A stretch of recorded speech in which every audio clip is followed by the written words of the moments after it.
Tell me how you found Islam. I wasn't in prison. I wasn't addicted to alcohol or drugs. I wasn't in a bad place. I had a girlfriend. I had a newborn baby. I was regularly working on the building sites. You know, you don't have jobs, but I had regular work with the same people. Like, life was pretty normal. Did you feel like cool. the hand of him, or did something happen? The epiphany? No. So what it was, when I had my first born son with my then girlfriend, okay, so I knew that there was something else going on. There had to be something.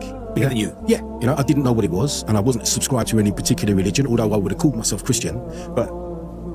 And if you were getting married or getting buried, I would have gone to church. But other than that, I wasn't what you would call a Christian, okay? So one day I went to, there's like a playground hill where I live. And I said to God, I put it up at the sky at night time and says, you know, I'm going to come and find you.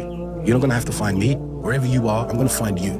Okay? So obviously, the first people I spoke to were who? Christians. So I spoke to Christians, pastor of a church. I spoke to Jehovah's Witnesses. I spoke to some Hindus that I knew. I spoke to some Buddhists that I knew from martial arts. I spoke to whoever I could. And then I invited some Muslims to my house only to ask them a question. And he didn't come around my house. And then I asked them again, they didn't come again. And then I asked them again, they didn't come again. So I'll go to the mosque. I'll ask the question myself. So I went to a mosque in Whitechapel. It was Ramadan. I didn't know it was Ramadan at the time. So I went in the mosque, sat at the back.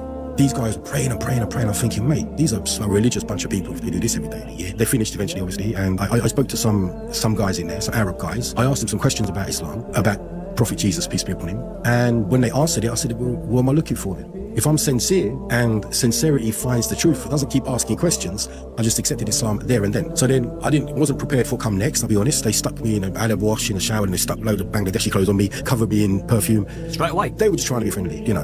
And then what happened, I went home, got back to my then girlfriend's house, dressed totally differently. And she answered the door, she said, what the flipping heck are you looking like? You know, like, what's going on? Did you not pre-warn her what you were? No, but there's no mobile phones back.